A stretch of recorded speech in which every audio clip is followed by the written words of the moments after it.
Los testículos adultos son órganos ovoides pares que están dentro del escroto y fuera de la cavidad abdominal. Como es un órgano macizo, se empieza a describir de afuera hacia adentro.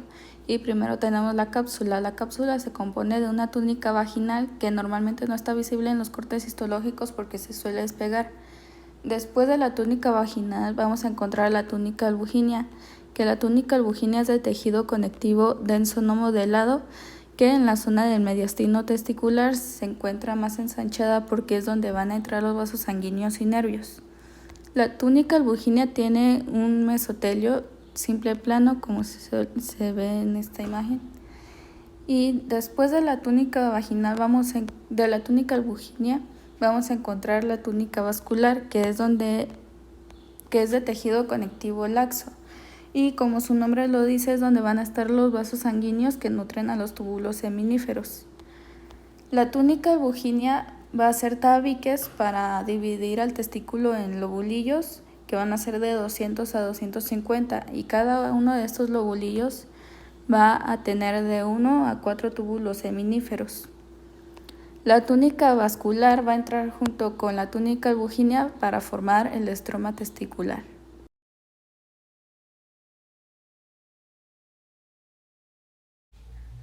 El estroma del testículo, como ya se mencionó, es de tejido conectivo laxo. También es llamado tejido intersticial testicular.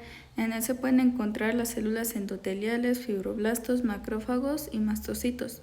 Pero algo que caracteriza a este estroma son las células intersticiales de Leydig. Las células de Leydig son las encargadas de producir la testosterona. Son grandes, poligonales y eosinófilas que en general contienen gotitas lipídicas.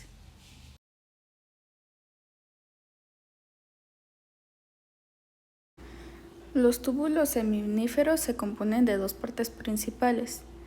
La primera es la túnica propia, que suele aumentar de espesor como una consecuencia del envejecimiento, pero el engrosamiento excesivo en la juventud se asocia con la infertilidad. La túnica propia o tejido peritubular carece de los fibroblastos típicos. Está conformada por las células mioides, que como se puede observar son las que tienen un núcleo alargado. Puede tener de 3 a 6 células de espesor. El siguiente componente en el túbulo seminífero es el epitelio seminífero o germinativo, que se describe como un epitelio estratificado complejo y poco habitual. Este está compuesto por dos poblaciones celulares básicas, las células de Sertoli y las células espermatogénicas. Las células de Sertoli o células de sostén o sustentaculares son células cilíndricas y tienen evaginaciones apicales y laterales extensas que rodean a las células espermatogénicas. Las células de Sertoli le confieren organización estructural a los túbulos seminíferos. Normalmente tienen un núcleo muy claro que pareciera que están detrás del epitelio. Las células de Sertoli forman la barrera hematotesticular mediante un complejo unión célula de Sertoli caracterizado por la unión sonula-occludens. La barrera hematotesticular divide el epitelio seminífero en un compartimento basal y en un compartimento luminal. En las células de Sertoli se pueden encontrar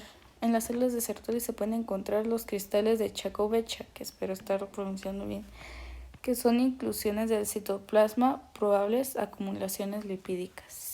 Las células espermatogénicas están compuestas de células en diferentes etapas de maduración y se dividen en dos grupos de acuerdo a su ubicación con relación a la barrera hematotesticular.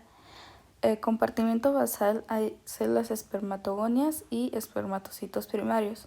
Las espermatogonias se dividen en A y B. Las A tienen dos nucleolos y la B solo uno. Son pequeñas con un núcleo redondo y normalmente pegados a la membrana basal. Los espermatocitos primarios, en cambio, son células redondas de mayor tamaño que cruzan la barrera hematotesticular y se unen a las células de Sertoli. En el compartimento abdominal tenemos tres células que son los espermatocitos secundarios, los espermátides y los espermatozoides. Los espermatocitos secundarios son pequeños, redondos, unidos a las células de Sertoli y poco comunes. Las espermátides son pequeñas, pálidas, muy unidas entre sí en la luz del túbulo seminífero, formando grupos de morfología cambiante. Y los espermatozoides, que son las células más maduras, son alargadas y conformadas por una cabeza y una cola. Se liberan y viajan por los túbulos.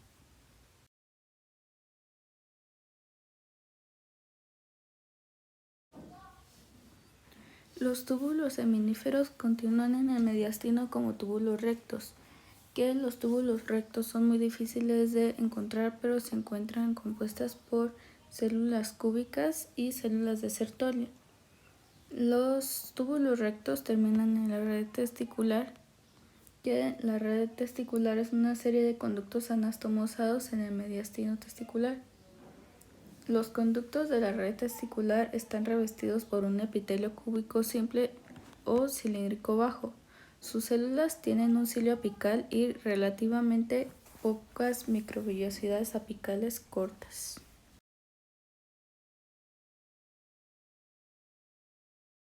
Después, en el epidídimo encontramos los conductillos eferentes. El epidídimo es un tubo único que se encarga de transportar a los espermátidos hasta el conducto eferente. Este se forma de un epitelio cilíndrico pseudoestratificado con células basales bajas, de forma piramidal, como esta de aquí, y con citoplasma escaso, y las células principales altas con un núcleo pálido ovalado y citoplasma abundante. En ellas pueden encontrarse los estereocilios. Los conductillos eferentes están rodeados de músculo que va aumentando conforme el epidídimo se acerca al final, como acá.